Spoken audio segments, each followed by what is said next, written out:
Conference के नायब सदर उमर अब्दुल्ला ने कहा है कि कांग्रेस एनसी की हिमायत करेगी और वो कुछ दिनों बाद दिल्ली जाएंगे और फिर तस्वीर मजीद साफ हो जाएगी। उमर ने कहा कि जम्मू कश्मीर की मौजूदा सूरत हाल के लिए बीजेपी जिम्मेदार है, लेकिन इस सब के लिए एनसी को निशाना बनाया जा रहा है। उमर ने कहा कि उनके लीडरों को माकूल सिक्योरिटी फराहम नहीं की जा रही। उमर ने कहा कि बीजेपी कश्मीर में एक नई तरक्की का दावा करती है जो हकीकत से बईद है। उमर ने यह भी कहा कि उनकी तौहीन की जाती है और धमकियां दी जाती हैं कि अगर वो कुछ बोलें तो एजेंसियों को उनके पीछे लगा दिया जाएगा। उमर ने सवाल किया कि उनका कसूर क्या है। उमर ने कहा कि उन्होंने अमन खराब नहीं किया या पत्थर नहीं उठाए, बल्कि जमहूरियत पर यकीन रखा।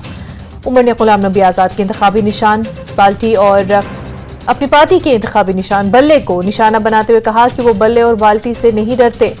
उमर ने अनंतनाग सीट से पीडीपी की जानिब से भी उम्मीदवार खड़ा करने पर भी रद्द-ए-अमल जाहिर किया। नेशनल कॉन्फ्रेंस की जानिब से श्रीनगर में यूथ कन्वेंशन का प्रोग्राम मुनक्किद किया गया था, जहां उमर अब्दुल्ला ने बयान दिया। कांग्रेस ने जो फिलहाल हमसे बात की, उन्होंने सीधा सीधा कहा है कि नेशनल कॉन्फ्रेंस की तीनों उम्मीदवारों को कांग्रेस का जो है पूरा समर्थन मिलेगा, पूरा सपोर्ट मिलेगा।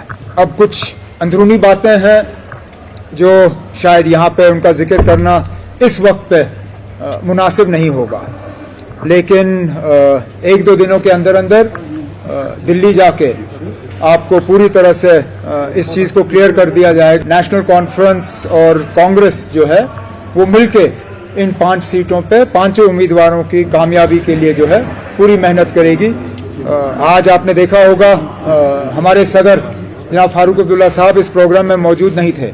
वो इसलिए कि जम्मू प्रोविंस में कांग्रेस के दोनों उम्मीदवारों के लिए वो है कैंपेन कर रहे हैं। और बिल्कुल इसी तरह कांग्रेस ने भी हमें अश्योर किया है कि जहां जहां कश्मीर की वादी में जितना भी उनका असर रसूख है उसको नेशनल कॉन्फ्रेंस के उम्मीदवारों की कामयाबी के लिए इस्तेमाल किया जाएगा। पर तो आपकी कमेंट्री मतलब मीडिया की कमेंट्री में होता है कि अगर स्ट्रेट कॉन्टेस्ट होगा तो नेशनल कॉन्फ्रेंस को नुकसान होगा।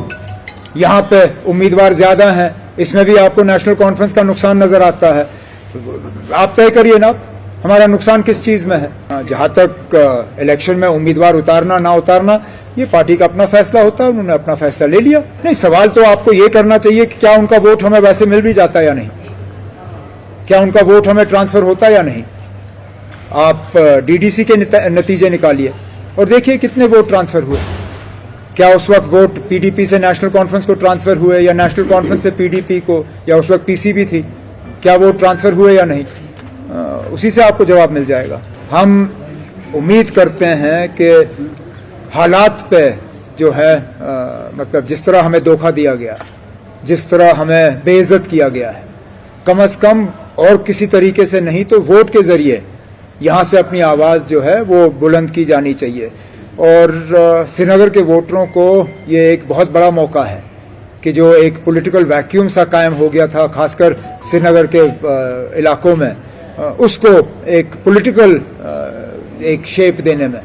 तो मैं उम्मीद करूंगा कि भारी तादाद में वोटर जो हैं श्रीनगर के वो आएंगे और 13 मई को अपने वोट का इस्तेमाल करेंगे। यहाँ लोगों को नेशनल कॉन्फ्रेंस को गाली देने पे घंटे के अंदर अंदर पीएसओ दिए जाते हैं।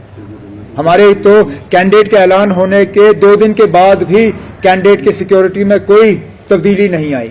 जो हमारे स्टार की कैंपेनर्स हैं उनकी सिक्योरिटी में कोई तब्दीली नहीं आई। और उल्टा तो हमें ये लग रहा है कि इंतजामिया का इस्तेमाल किया जा रहा है हमें तंग करने के लिए, हमारे प्रोग्राम जो हैं उन्हें उन पे रुकावट पैदा करने की। और कोई बात नहीं, जहां एक तरफ से हम सियासी पार्टियों के खिलाफ लड़ रहे हैं वहां दूसरी तरफ से हम इंतजामिया के खिलाफ भी लड़ेंगे। ये कोई नई बात नहीं है हमारे लिए।